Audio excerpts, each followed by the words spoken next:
Chers paroissiens, je suis heureux de pouvoir vous adresser ces quelques mots depuis la sacristie de notre église, au pied de cette statue de Saint Dominique. Je me suis souvent posé la question, comment essayer de rendre visible au plus grand nombre cette belle statue que nous avons dans la sacristie? Eh bien voilà, l'occasion nous est donnée de pouvoir vous la montrer et de pouvoir vous adresser ces quelques mots depuis notre église, depuis la sacristie de notre église. Vous voyez Saint Dominique en train d'écarter les bras, Saint Dominique sûrement en train de prêcher, Saint Dominique en train d'accueillir près de lui ceux qui ont besoin de recevoir une parole de réconfort. Et je voudrais, par ces quelques mots, vous encourager, vous soutenir, vous exhorter à tenir ferme dans la foi, comme nous y exhorte saint Paul dans une de ses épîtres. Tenir ferme dans la foi.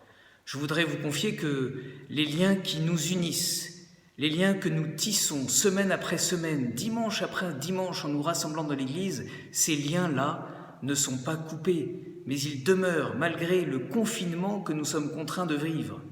Chaque jour, je célèbre la messe dans notre église pour vos intentions. Chaque jour, je prie pour chacun et je voudrais vous inviter à me confier des intentions de prière par mail, par d'autres voies possibles, mais confiez-moi vos intentions de prière. Chaque jour, je suis disponible pour visiter les personnes malades qui ont besoin du secours des sacrements. N'hésitez pas à me solliciter pour cela. J'imagine que pour beaucoup d'entre vous, cette période de confinement est une véritable épreuve. Je pense d'abord aux personnes malades, aux personnes seules qui se trouvent isolées. Je pense aussi aux familles nombreuses qui sont serrées dans un petit appartement parisien et qui manquent d'espace pour s'aérer, pour se promener, qui manquent d'espace pour laisser déborder l'énergie des enfants. Alors je pense à vous tous et je voudrais vous adresser ce message alors que nous allons célébrer demain, dimanche, le 4e dimanche de Carême. Curieusement, ce 4e dimanche, notre premier dimanche de confinement, est le dimanche que l'on appelle traditionnellement le dimanche de Laetare, c'est-à-dire en latin le dimanche de la joie. Nous le chanterons avec force au moment de Pâques, en nous tournant vers la Sainte Vierge, nous chanterons Regina Caeli Laetare, Reine du ciel, réjouis-toi. Eh bien déjà, en ce 4e dimanche de Carême, ce dimanche de Laetare, l'Église nous propose de nous réjouir. Et le prêtre, ce jour-là, célèbre la messe vêtu d'ornements roses. La couleur rose, la couleur liturgique rose, est la couleur qui fait que déjà le blanc de la lumière de Pâques, le blanc de la victoire du ressuscité brille et vient pénétrer le violet du carême. Le violet plus le blanc donne du rose et déjà l'Église veut nous faire percevoir cette lumière de Pâques qui brille à l'horizon, cette lumière qui déjà commence à éclairer notre vie. Et ainsi, l'Église veut nous encourager à tenir ferme dans la foi. La joie chrétienne, cette joie à laquelle nous sommes appelés, n'est pas une petite joie passagère, mais c'est la joie de savoir que le Christ vivant, ressuscité, est présent à nos côtés et qu'il ne nous abandonne pas. C'est cela, la vraie joie chrétienne, la joie de savoir que le Christ est vivant, présent au milieu de nous. Jésus l'a dit, quand 2 ou 3 sont réunis en mon nom, je suis au milieu d'eux. Ainsi, dans la foi, nous savons que le Christ est présent au milieu de nous, qu'il est présent dans nos maisons, dans nos appartements.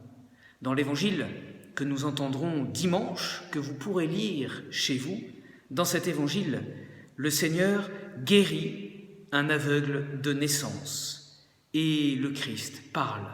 Avant de guérir cet homme, le Christ parle d'une nuit qui vient. Quelle est cette nuit dont le Seigneur Jésus annonce la venue?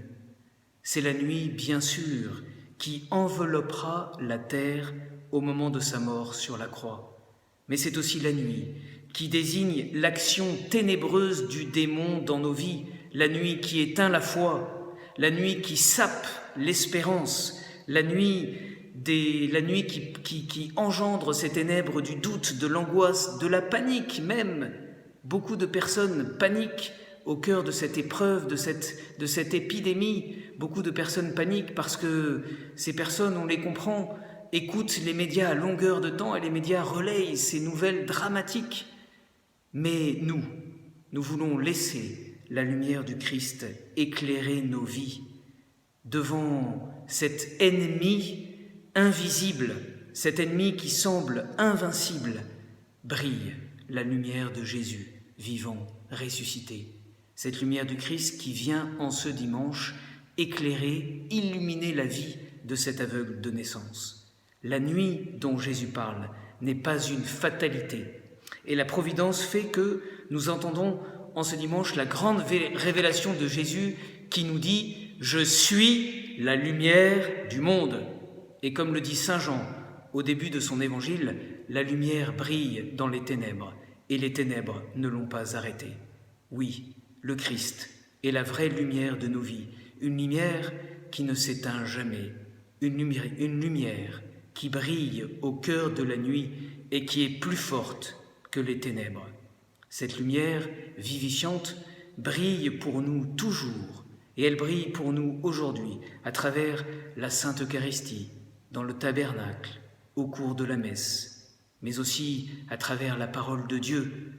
Nous le disons, nous le prions dans un psaume, « Seigneur, tu as posé une lumière sur ma route. » Cette lumière, c'est ta parole de vie. Je voudrais vous encourager à méditer la parole de Dieu seul ou en famille. Vous êtes empêchés pour le moment de vous rendre à la messe. Vous êtes empêchés de participer à l'Eucharistie dominicale et à l'Eucharistie en semaine. Mais vous n'êtes pas empêchés de prier. Profitez de ces circonstances quelque peu exceptionnelles pour vous rassembler en famille et prier ensemble. Réunissez-vous le dimanche matin et lisez ensemble la parole de Dieu. Voici ce que je vous conseille. Prenez du temps, seul ou en famille, pour prier et méditer ensemble la parole de Dieu. Commencez par un signe de croix au nom du Père et du Fils et du Saint-Esprit. Ce signe de croix est le signe de notre foi chrétienne. Et puis, après avoir fait ce signe de la croix ensemble, eh bien l'un ou l'autre lit les lectures. La première lecture, le psaume, la deuxième lecture et enfin l'évangile. Prenez ensuite un temps de silence, plus ou moins long. Et puis, si vous vous en sentez capable, eh bien, partagez telle ou telle réflexion. Faites part à haute voix de ce que l'Esprit Saint aura suscité dans vos cœurs. Je voudrais encourager les parents à guider leurs enfants, à leur apporter tel ou tel éclairage sur cette parole de Dieu que vous aurez entendue. Et puis, confiez les uns aux autres telle ou telle intention de prière, portez-les. Priez un Notre Père, un Je vous salue Marie, et terminez par un beau signe de la croix. Nous sommes en carême, et voici que dans cette période du carême, cette épidémie du coronavirus nous impose de nouvelles conditions de vie. Nul besoin d'ajouter de nouveaux efforts à ce que nous sommes contraints de vivre. Le carême devient par la force des événements suffisamment difficile à vivre. La vie commune possède suffisamment d'exigences pour le bien de tous. N'en rajoutez pas. Mais je voudrais dire, particulièrement aux enfants et aux jeunes, de redoubler d'efforts pour être patients, pour être bienveillants les uns envers les autres, pour rendre service, pour être attentifs aux besoins des uns et des autres.